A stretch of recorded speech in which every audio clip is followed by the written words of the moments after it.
My uncle knocked at 5 a.m. Don't go to work today. Just trust me. I asked why. He looked terrified and said, "You'll understand by noon." At 11:30, I got a call from police.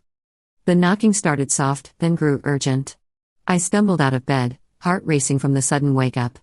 Through the peephole, Uncle Marcus stood in the hallway, his face pale under the fluorescent lights. My phone read 5:03 a.m. "Don't go to work today." His voice came through the door, tight and breathless. "Please, Jenna. Just trust me." I unlocked the deadbolt. "What's going on?" He glanced down the empty corridor, then back at me. Sweat beaded along his hairline despite the October chill. "You'll understand by noon. Stay home. Call in sick." "Marcus, you're scaring me." "Good." He gripped my shoulder, his hand trembling. "That means you'll listen." Then he was gone, footsteps echoing down the stairwell before I could press for answers. I stood there in my pajamas, confusion and adrenaline making my hands shake. Uncle Marcus had never been dramatic. He'd been the steady one after Dad died, the person who helped Mom keep our family afloat. Showing up at dawn with cryptic warnings wasn't his style. My apartment felt too quiet. I made coffee, checked my phone. Nothing unusual. No missed calls, no emergency news alerts. Just Marcus being weird. By 6:30, I'd convinced myself it was nothing. Maybe he'd had a nightmare. Maybe he was stressed about something and projecting. I had a presentation at 9 that I'd spent 3 weeks preparing. Missing it would torpedo my chances at the promotion everyone knew was coming. I got in the shower anyway. Let the hot water beat against my shoulders while I argued with myself. Marcus wouldn't have driven across town at 5 in the morning for nothing. The terror in his eyes had been real. But so was my career. So were the politics at Hendricks and Associates, where missing one important meeting could set you back months. I was toweling off when my phone buzzed. Text from my coworker, Ashley, "Running late, might miss the presentation prep. Can you handle setup?" Perfect. More reason to go in early. I texted back confirmation, then opened my messages to Marcus. Typed, "What's this about?" Deleted it. Tried, "I need more information." Deleted that too. Finally sent, "I'm worried. Please call me." The response came fast, "Don't go to work. I'm begging you." My finger hovered over his contact. One call and I could demand answers. But something stopped me. The rawness in those words. The desperation. I called my boss instead. Left a voicemail about food poisoning. Vague enough to be believable, specific enough to avoid follow-up questions. Then I waited. The morning dragged. I cleaned my already clean apartment. Reorganized my bookshelf. Checked my phone every 90 seconds. At 8, I texted Marcus again, "I stayed home. Now tell me what's happening." 3 dots appeared. Disappeared. Appeared again. Finally, "Thank you. I'll explain everything soon. I promise." Not good enough. I called him. It went straight to voicemail. My mind spun through possibilities. Maybe someone had threatened me. Maybe there'd been a break-in at the office. Maybe Marcus had overheard something and was trying to protect me without revealing his source. At 9:15, Ashley texted, "Where are you? Everyone's asking." I sent back, "Sick. So sorry. How's it going?" Weird. Mr. Hendricks canceled the presentation. Some kind of emergency meeting in his office. Partners only. My stomach dropped. Partners only meant something serious. Layoffs? A merger? Had Marcus somehow known about this? 10 o'clock. Still nothing. I turned on the news, flipped through local channels. Traffic accidents. A city council debate. Nothing that explained Marcus's panic. I tried his number again. Voicemail. At 11, I was pacing. Whatever was coming, I needed to be ready. I pulled up my work email on my laptop, scanning for clues. Nothing unusual. The last message was from yesterday afternoon, a reminder about this morning's presentation. 11:20. My phone rang. Unknown number. "Hello? Is this Jenna Walsh?" A woman's voice, professional and careful. "Yes. This is Detective Sarah Chen with the Portland Police Bureau. I need to ask you some questions about your whereabouts this morning." The room tilted. I sat down hard on the couch. "What's going on? Can you confirm where you've been since midnight?" "At home. Asleep, then awake. I haven't left my apartment." My voice sounded distant, like it belonged to someone else. Why are you asking me this? A pause. There was an incident at Hendricks and Associates this morning. We're trying to account for all employees. Incident. Such a careful word. What kind of incident? I can't provide details yet. But we need you to stay where you are. An officer will come by within the hour to take your statement. Is anyone hurt? Another pause, longer this time. Someone will be there soon, Ms. Walsh. The line went dead. I sat frozen, phone still pressed to my ear. Then I was dialing Marcus, hands shaking so badly I mistyped twice. This time he answered on the first ring. You're okay. Relief flooded his voice. Thank God. What happened at my office? The police just called. I know. I heard it on the scanner. Jenna, there was a shooting. The words didn't make sense. What? Someone walked into Hendricks and Associates around 8:30. I don't know all the details yet, but... He trailed off. But what? There are casualties. I couldn't breathe. Ashley. Mr. Hendricks. My entire team. Who? I don't know. I'm sorry. The information is still coming in. My hands had gone numb. How did you know? How did you know to warn me? Silence stretched between us. When Marcus finally spoke, his voice was barely above a whisper. Because I knew who was planning it. The officers arrived 40 minutes later. 2 of them, a woman around my age and an older man with kind eyes. They sat in my living room taking notes while I explained my morning. The early wake up. Marcus's warning. My decision to stay home. And your uncle didn't explain why you shouldn't go to work? Detective Chen, the woman from the phone, had joined them. She perched on the edge of my armchair, watching me carefully. No. He just said I'd understand by noon. What's your uncle's full name? Marcus Walsh. He's my dad's younger brother. And where can we find him? I gave them his address. His phone number. Watched them exchange glances that made my chest tighten. Ms. Walsh, I need you to be very honest with me. Detective Chen leaned forward. Did your uncle mention anyone named Trevor Kincaid? The name meant nothing. I shook my head. Trevor Kincaid was employed as a security contractor for Hendricks and Associates until 6 months ago. This morning, he entered the building armed with 2 handguns and opened fire in the main conference room. My vision tunneled. The conference room where we held our Monday morning meetings. Where I would have been at 9 o'clock if Marcus hadn't shown up. He killed 3 people before taking his own life. Chen's voice was steady, professional, but her eyes showed the weight of what she was telling me. 4 others were injured. We're still processing the scene. Who? My voice cracked. Who died? She told me. Ashley's name hit first, stealing the air from my lungs. Then Robert Hendricks. Then Sandra Kim from accounting. People I'd worked beside for 3 years. Sandra, who brought in homemade cookies every Friday. Ashley, who'd been texting me about the presentation just 2 hours ago. I need to know how your uncle knew this was going to happen. Chen's voice cut through my shock. Because right now, he's either a witness or an accomplice. He's not, Marcus would never. Then help me understand. I told them everything. Every detail of the morning, every text message, every strange moment. Chen listened without interrupting, her expression giving nothing away. We'll need to see those messages. I handed over my phone.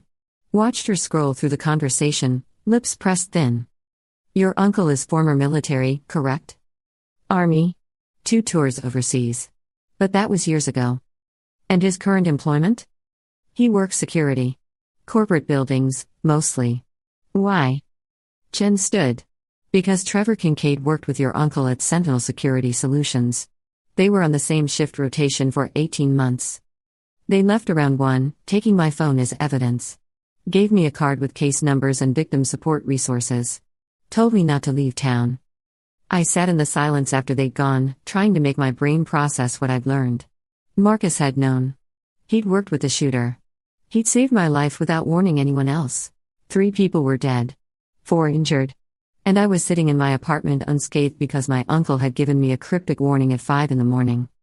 The guilt hit like a physical thing. I made it to the bathroom just in time to be sick.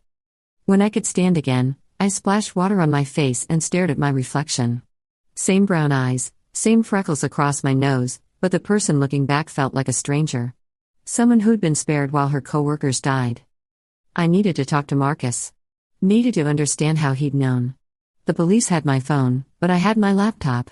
I logged into my email, started typing a message. Stopped. The police were probably monitoring everything. Instead, I got dressed. Jeans and a sweatshirt, shoes with good traction. If they told me not to leave town, they couldn't stop me from leaving my apartment. Marcus lived in a duplex in North Portland, 20 minutes away if traffic was light. I'd been there a dozen times, usually for family dinners that Mom insisted on. He lived alone since his divorce, kept the place neat but sparse. Military habits he'd never shaken. The drive passed in a blur. I kept seeing Ashley's last text. The casual abbreviation, the multiple question marks. How's it going? Simple words that now felt like a tombstone. Marcus's truck sat in the driveway. I parked behind it and knocked on his door. No answer. I knocked again, harder. Marcus, I know you're in there. Open up. The door cracked open. He looked terrible.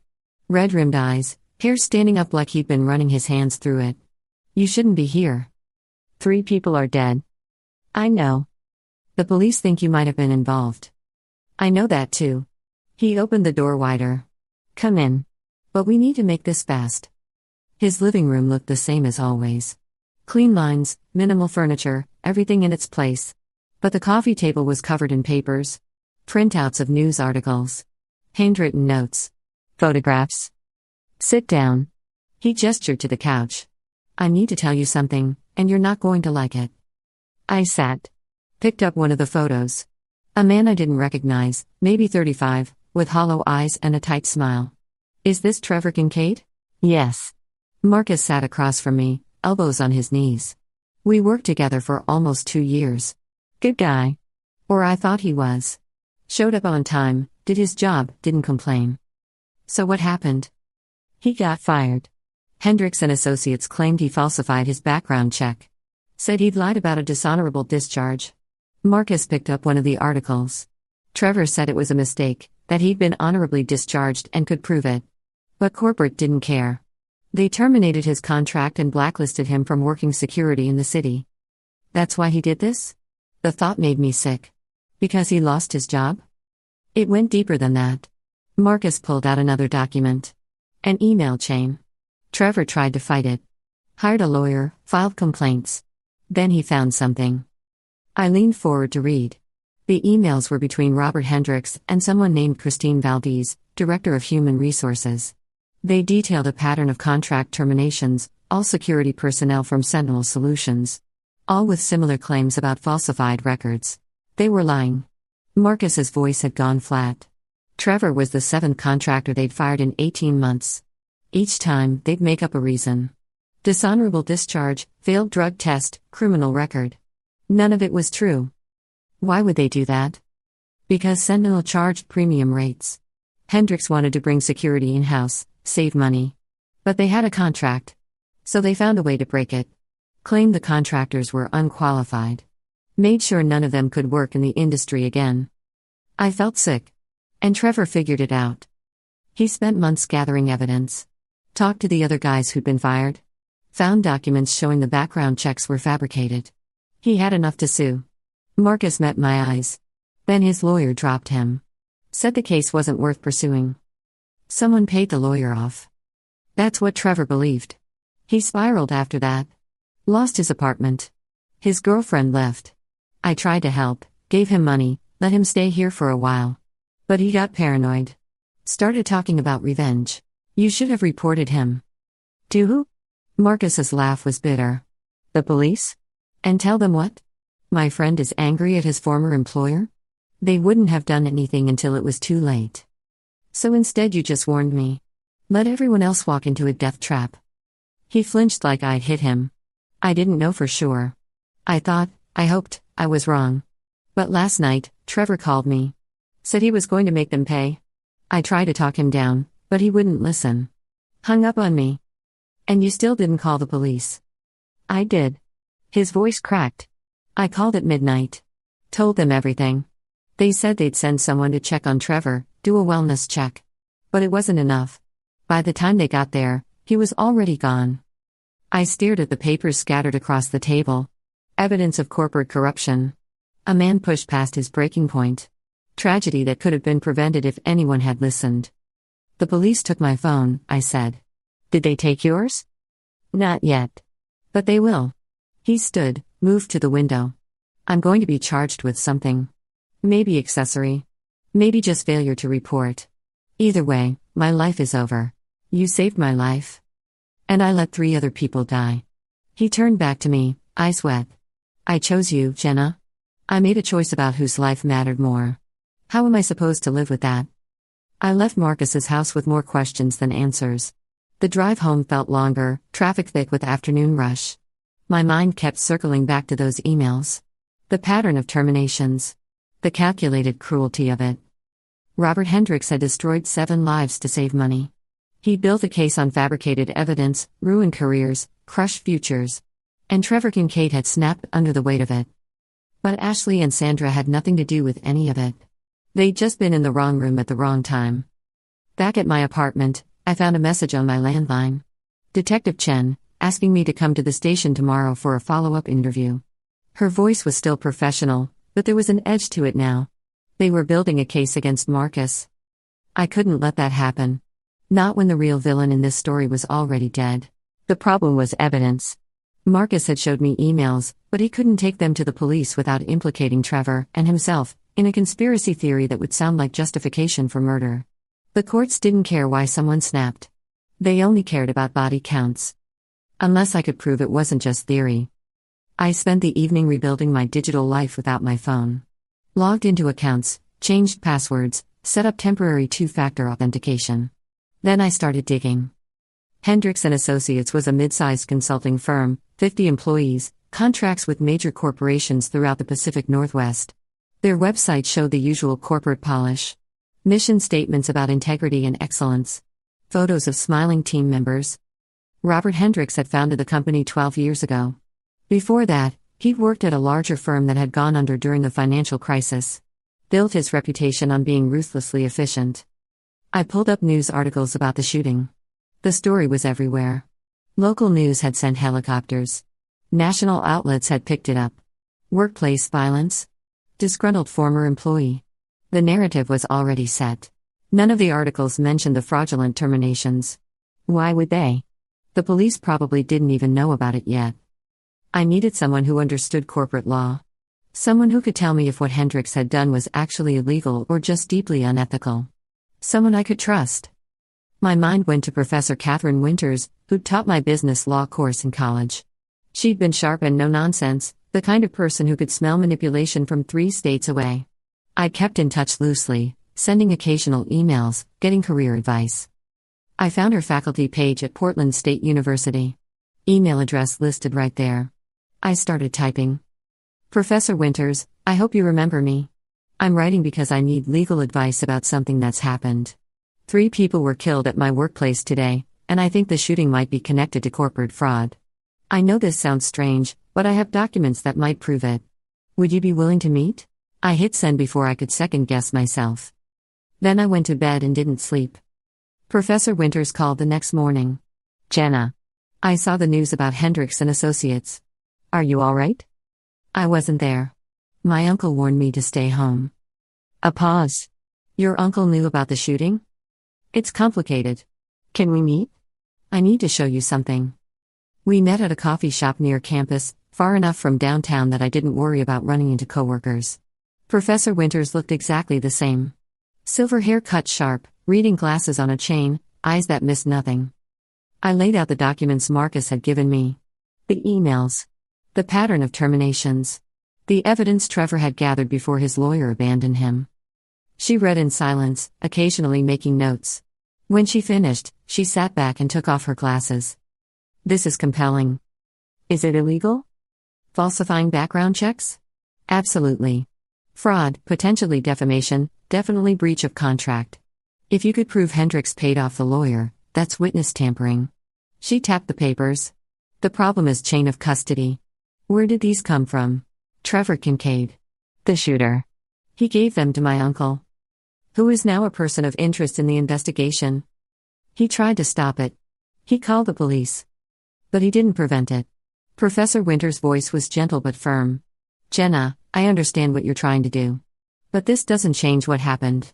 3 people are still dead. And introducing these documents now just looks like you're trying to justify murder. I'm not. I'm trying to explain it. There's a difference. Not in court, there isn't. She pushed the papers back toward me. The legal system doesn't care about context as much as you'd like. Trevor Kincaid committed multiple homicides. His motivations don't matter. So Hendricks just gets away with it? He destroys lives and faces no consequences because his victims snapped first.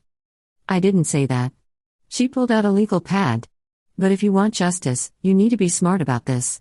Going to the police with documents from the shooter will backfire. You need to find independent verification. How? The other contractors. The ones who were fired. If they still have their own documentation, their own evidence that the background checks were fabricated, that builds a separate case. She started writing names. You'd need to find them. Get their stories. Build something that stands on its own. I looked at the list.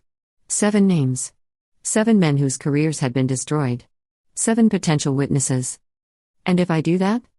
Then you take it to an attorney who specializes in corporate fraud. File a wrongful termination suit against the company. Force discovery. Make them turn over documents. Shine a very public light on what they did. She met my eyes. You can't bring anyone back. But you can make sure the truth comes out. Finding the other contractors wasn't as hard as I'd expected. Most of them still lived in Portland. A few had moved, but I tracked them down through social media, through mutual connections, through the kind of determined internet searching that felt mildly invasive. I started with Daniel Rodriguez, who'd been terminated 3 months before Trevor. He worked construction now, a significant step down from security contracting. We met at a bar after his shift. I heard about the shooting. He nursed a beer, calluses prominent on his hands. Heard it was Trevor who did it. Did you know him? We talked a few times. After we both got fired? Compared notes about how they'd screwed us. He shook his head. I told him to let it go. Wasn't worth the energy. But you kept documentation. His eyes narrowed. Why are you asking? Because I think there's still a case to be made. Robert Hendricks destroyed lives to save money. Just because Trevor took it too far doesn't mean Hendricks was innocent. Hendricks is dead. But the company isn't. And the HR director who helped him isn't. And the system that let it happen isn't. Daniel studied me for a long moment. Then he pulled out his phone. I've got everything. Emails, my original background check, the falsified version they claimed was mine. My lawyer said it wasn't worth pursuing, but I never deleted it. Can you send it to me? On one condition. You promise me this actually goes somewhere. I'm not handing over evidence just so it can sit in a drawer. I promise. He sent the files that night. They were damning. His original background check showed an honorable discharge, no criminal record, stellar employment history. The falsified version claimed a dishonorable discharge for misconduct. The forgery was obvious once you looked closely. I tracked down 4 more contractors over the next week. Each one had similar stories. Each one had kept documentation.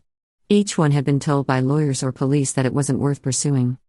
The picture that emerged was systematic fraud. Hendricks and Christine Valdez had created a paper trail to justify ending the Sentinel contract. They'd saved the company approximately $40,000 per month by bringing security in-house.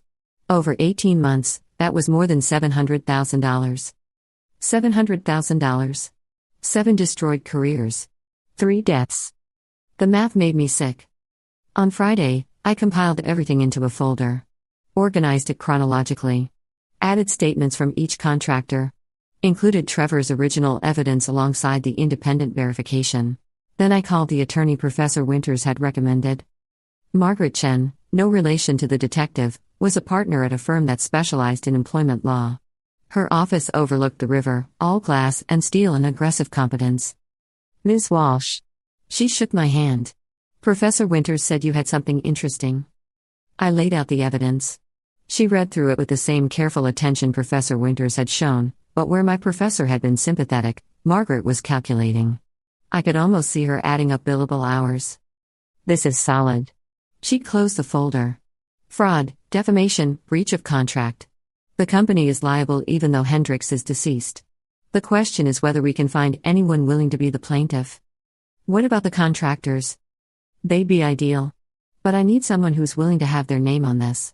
Someone who can withstand scrutiny and cross-examination. She looked at me. Professor Winters mentioned your uncle knew the shooter. He tried to prevent it. That's what he says. The prosecution might argue differently. She leaned back in her chair. If your uncle becomes the face of this case, the defense will shred him. They'll paint him as a conspirator who's using this lawsuit to justify what his friend did.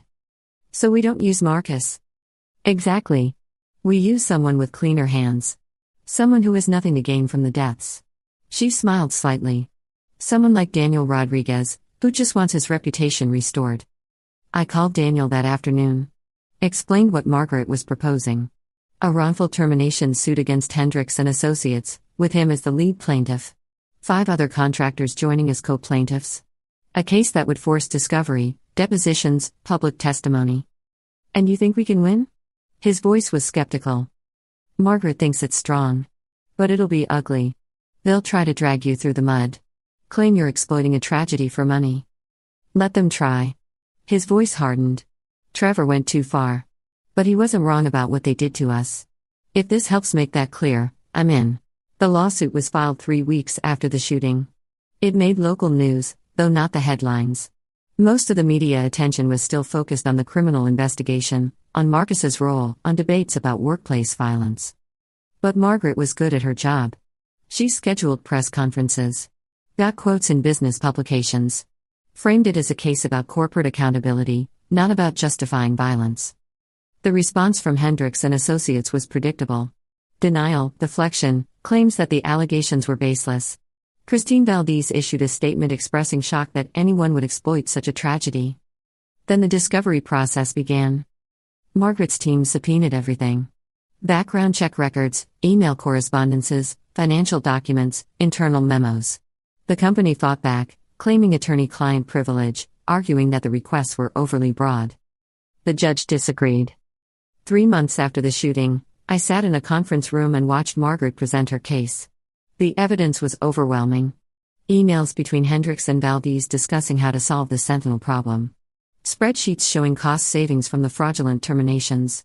Testimony from HR staff who'd been uncomfortable with the fabrications but too afraid to speak up. They didn't just fire these men, Margaret told the mediator. They systematically destroyed their professional reputations with fake evidence. They made it impossible for them to work in their field. And when one of their victims tried to seek justice, they paid off his lawyer. That last part had taken the longest to prove.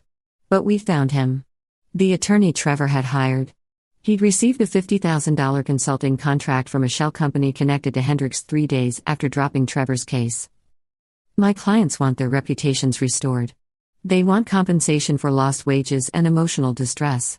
And they want to make sure this never happens to anyone else. The company settled 2 weeks later. $700,000 split among the 6 plaintiffs. Public admission of wrongdoing. Agreement to revise their hiring and termination practices. Recommendation letters for each contractor, clearing their names. It wasn't enough. Nothing could be enough. But it was something. The criminal case against Marcus was quieter. The prosecution had wanted to charge him with accessory to murder, arguing he'd had advance knowledge and failed to prevent it. But the phone records supported his story. He'd called the police at 11:47 p.m., 8 hours before the shooting.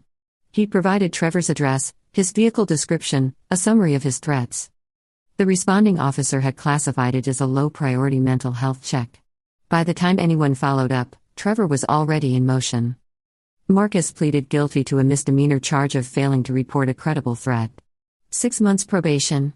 Community service. Mandatory counseling. He lost his security license. Lost his job. Lost most of his friends. But he was there when I needed him. Showed up at my apartment one evening with takeout and an apology. I should have done more. He set the food on my counter. I should have gone to Trevor's house myself. Should have found a way to stop him. You did what you could. Did I? His eyes were haunted. Or did I just do what was easiest? I warned you because you're family. But those other people, they had families too. I didn't have an answer for that. Maybe there wasn't one. The civil case closed yesterday, I said instead. The contractors got their settlement. I heard. Daniel called me. Said to tell you thank you. I didn't do it for thanks.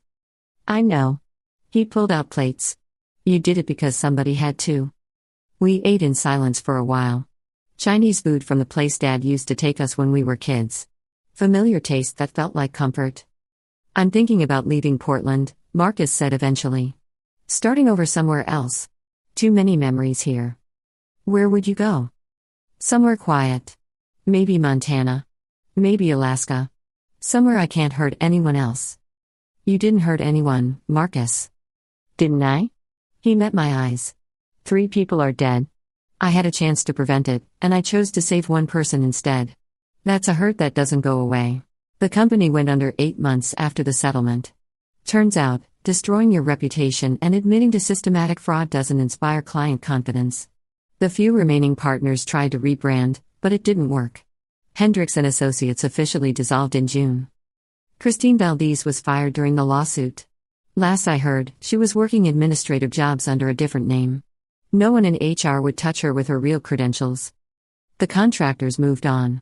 Daniel went back to security work, this time with proper credentials and a story that made employers respect him. The others found similar paths. Trevor's name came up sometimes, in conversations about workplace stress and breaking points. But mostly, people remembered them as the men who'd been wronged, not as collateral damage in someone else's massacre. I left Portland too, eventually. Found a position with a firm in Seattle. Better pay, better prospects, better memories. I still talk to Marcus sometimes. He's in Bozeman now, working at a community center. Teaching self-defense to teenagers. Trying to do something good with his military training. We don't talk about that morning. About his decision to save me instead of calling more authorities, making more noise, doing more. Maybe it was the right choice. Maybe it wasn't. Either way, I'm alive to question it. Ashley's family reached out a year later. Asked if I'd be willing to speak at a memorial they were organizing. I almost said no. What right did I have to remember her when I'd escaped her fate? But I went. Stood in front of 100 people and talked about her laugh. Her terrible jokes. The way she always had gum when you needed it.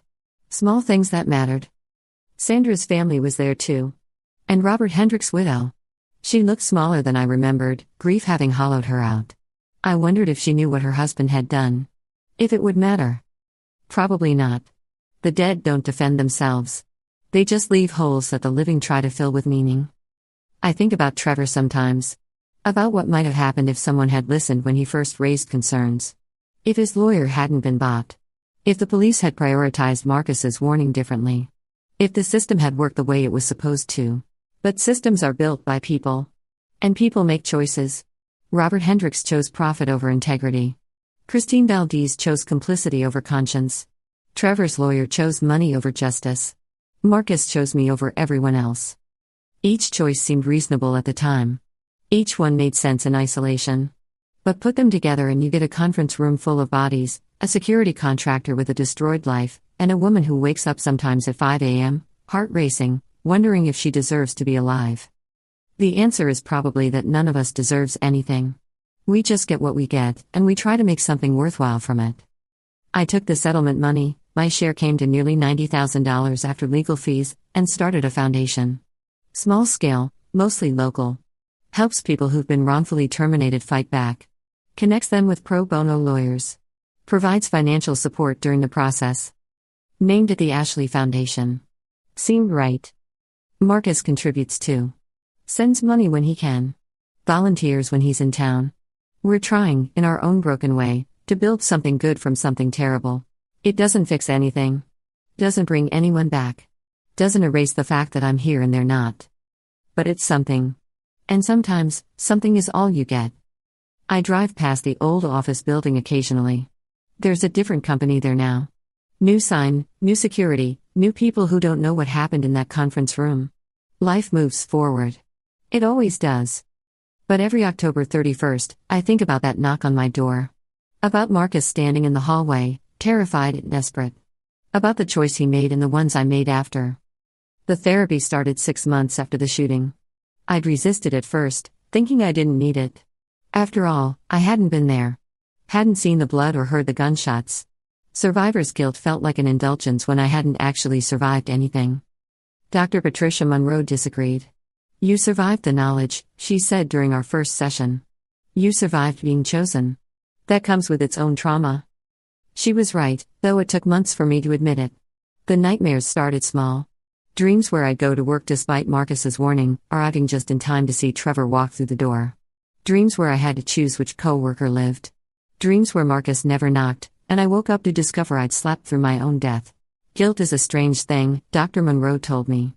It attaches itself to survival when it can't find anywhere else to go. Your mind is trying to make sense of randomness by turning it into responsibility. But it wasn't random. Marcus chose me. Did he? Or did he simply warn the one person he thought might actually listen? She tilted her head. If he called you and you'd ignored him, if you'd gone to work anyway, would his choice have meant anything? I hadn't considered that angle. The fact that I'd trusted him, that I'd stayed home despite the career implications, that was my choice too. Maybe that's what survival really was, a series of small decisions that added up to being alive. The foundation work helped. Every case we took on felt like rewriting the ending. We couldn't save Ashley or Sandra or Robert Hendricks. But we could save the next person who got chewed up by corporate machinery. Our first major case after the contractors involved a woman named Linda Parrish. She'd worked at a pharmaceutical company for 15 years before being terminated for supposedly failing a drug test. The test results were fabricated. Her employer wanted to cut costs by eliminating senior employees with higher salaries. Linda called us after reading about the Hendricks case online. Her voice shook on the phone. I don't know if you can help me. But I don't know where else to turn. Margaret took her case pro bono. The pharmaceutical company settled within 4 months. Linda got her job back pay, and a formal apology. More importantly, she got her dignity back. Thank you, she told me at the settlement meeting. I was starting to think I'd imagined my own competence. That's what corporate fraud does. It makes you question reality. Makes you think maybe you deserved what happened. Maybe you really were unqualified, unprofessional, unreliable. We've handled 23 cases since then. 1 or settled 18. The other 5 are still pending. Each one feels like a small victory against the kind of thinking that destroyed those 7 contractors. Each one feels like pushing back against the system that broke Trevor Kincaid. I met with Trevor's sister 2 years after the shooting. Emily Kincaid reached out through the foundation website. Said she'd been following the civil case, reading about what her brother had uncovered. Asked if we could talk. We met at a park. Neutral ground. She looked exhausted, like someone who'd been defending the indefensible for too long. I'm not here to excuse what Trevor did, she started. I know he killed people. I know nothing justifies that. But? I prompted. But I want you to know he wasn't always like that. Before Hendricks, before all of it, he was kind. He volunteered at a soup kitchen. He sent money home to our mom. He was just a good person who got pushed too far. I thought about that a lot. The gap between who someone is and what they're capable of becoming. Trevor had spent months trying to do things the right way. Gathering evidence, hiring lawyers, filing complaints. He believed in the system right up until it failed him completely. I've been angry at him for a long time, Emily continued. For what he did. For what it did to our family. But I've been angry at Hendricks too. At the company. At everyone who could have stopped this and didn't. Your brother deserved better, I said carefully. That doesn't make what he did okay. But he deserved someone to listen. That's why I wanted to meet you. To say thank you for listening now. For making sure people know the whole story, not just the ending. She wiped her eyes. Trevor's victims deserve to be remembered. But so does the person he was before they broke him. We sat in silence for a while, watching joggers pass on the trail. 2 women bound together by tragedy, trying to find meaning in the wreckage. Does it help? Emily asked finally. The foundation work. Does it make you feel less guilty? No, I admitted. But it makes the guilt feel more useful. Marcus came back to Portland for the 3-year anniversary memorial. He looked healthier than when he'd left. Montana had been good for him. The mountains, the space, the distance from everything that had happened. We stood together at the memorial, a small garden the city had dedicated to the victims. 3 trees. 3 plaques. Ashley's family had chosen a cherry tree. Sandra's picked a dogwood. Robert Hendricks' widow selected an oak. Do you ever regret it? Marcus asked quietly. Fighting the company. Making everything public. Sometimes. When I'm tired. When another case drags on too long. I touched Ashley's plaque. But then I think about what would have happened if we'd done nothing. Hendricks and Associates would still be operating. Christine Valdez would still be ruining lives. The contractors would still be blacklisted. So you think it was worth it? I think nothing is worth 3 lives. But given that they're gone, given that we can't change that, maybe we did something worthwhile with the aftermath. He nodded slowly. The community center where I work, they asked me to develop a program, teaching people how to recognize warning signs. How to intervene when someone's in crisis. I told them about Trevor. About how I saw the signs and didn't do enough. You did what you could. That's what everyone keeps saying. But I could have done more. I should have camped out at his apartment. Should have physically stopped him. Should have made myself impossible to ignore. He looked at me. Instead, I made 1 phone call and saved 1 person. And that person has helped 23 others. Maybe that counts for something. Maybe. He didn't sound convinced. The memorial service started. Ashley's father spoke about her love of hiking. Sandra's husband shared stories about her cooking. Robert Hendrick's widow talked about his dedication to his work, carefully avoiding any mention of how that dedication had manifested. I wondered if she knew. If she'd found the evidence during the lawsuit. If she understood that her husband's pursuit of profit had set everything in motion. Or if she'd chosen to remember him as he'd wanted to be seen, rather than as he'd actually been. Grief allows for selective memory. Maybe that's a mercy. Maybe it's cowardice. Probably it's both. The nightmares eventually faded, though they never fully disappeared. Dr. Monroe taught me techniques. Grounding exercises. Cognitive reframing. Ways to talk myself down when the guilt spiraled into paralysis. You're doing the work, she told me during one of our later sessions. That's what matters. You took a terrible situation and found a way to create meaning from it. What if the meaning isn't enough? Then you adjust. You find new meaning. You keep moving forward. She smiled. That's all any of us can do. I found new meaning in small things. In the thank you notes from clients. In the look on Daniel Rodriguez's face when he got hired for a security supervisor position. In Marcus's stories about the teenagers he was teaching, kids who were learning to channel their anger into something constructive. I found it in my own career too. The Seattle firm had hired me knowing my history. They'd seen the foundation work as an asset, not a liability. Proof that I understood the stakes of corporate decisions. That I wouldn't be complicit in anything resembling what had happened at Hendricks. My new boss, Patricia Chen, still no relation to the detective or the attorney, pulled me aside during my first month. I read about what you did. The civil case. The foundation. She leaned against her desk. That took courage. And intelligence. We need people like you here. People who've survived workplace violence. People who refuse to let injustice slide. She handed me a file. I've got a case I think you'd be perfect for. Mid-sized tech company, pattern of discriminatory hiring. Nothing as dramatic as Hendricks, but the same basic principle. Someone needs to hold them accountable. I took the file. Read through it that night. Saw the same telltale signs. Fabricated performance reviews. Convenient documentation appearing right before terminations. Cost-cutting measures disguised as quality control. Different company. Different industry. Same poison. I built the case over 6 months. Interviewed former employees. Gathered documentation. Found the paper trail that proved intent. The company settled before it went to trial. It felt good. Not redemptive. Not cleansing. Just good. Like I was using the worst experience of my life to prevent others from experiencing something similar. Like I was making Marcus's choice mean something beyond just my survival. 5 years after the shooting, I received a letter from Trevor's mother. Her handwriting was shaky, the paper thin and worn like she'd started the letter multiple times. Dear Ms. Walsh, it began.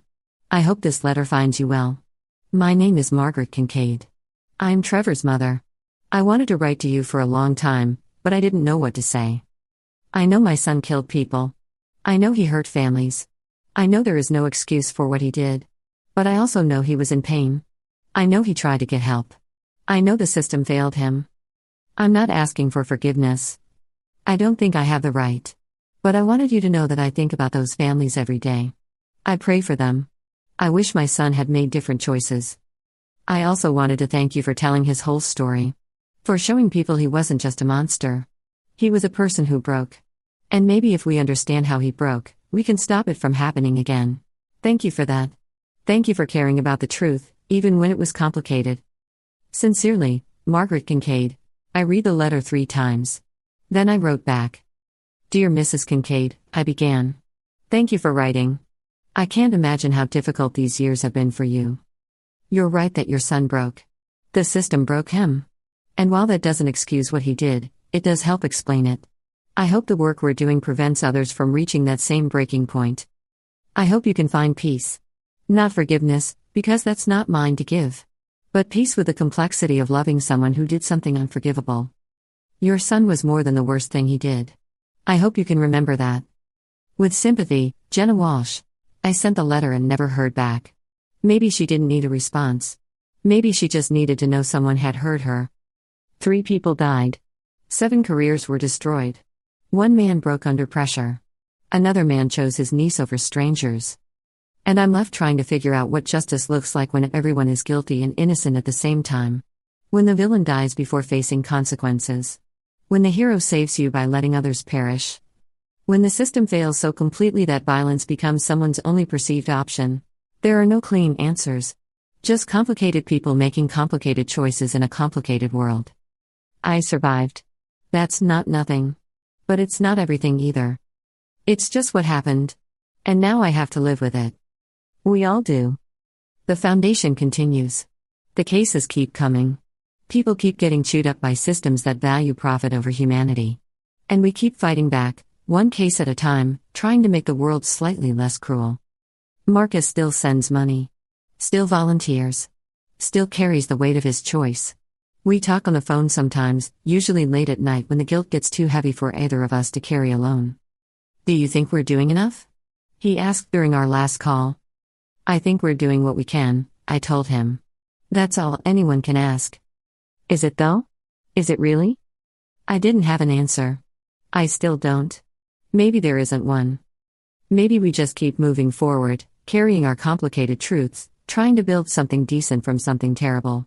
Maybe that's all justice ever is, imperfect people doing imperfect things in an imperfect world, hoping it adds up to something that matters. I survived that October morning. I lived while others died. And now I have to make that mean something beyond just luck or chance or Marcus's love for his niece. So I work. I fight. I push back against the systems that break people. And some nights, when I can't sleep, I think about Ashley's last text. About Sandra's cookies. About Robert Hendricks and whether he ever understood what he'd set in motion. About Trevor Kincaid, who tried to do things the right way until the right way failed him. About Emily and Margaret Kincaid, loving someone they can never defend. About Marcus, who made an impossible choice in an impossible situation. About all of us, stumbling through the aftermath, trying to find meaning in tragedy. It's messy and complicated and nothing like the simple stories we tell ourselves about justice and revenge and redemption. But it's real. And maybe real is all we get.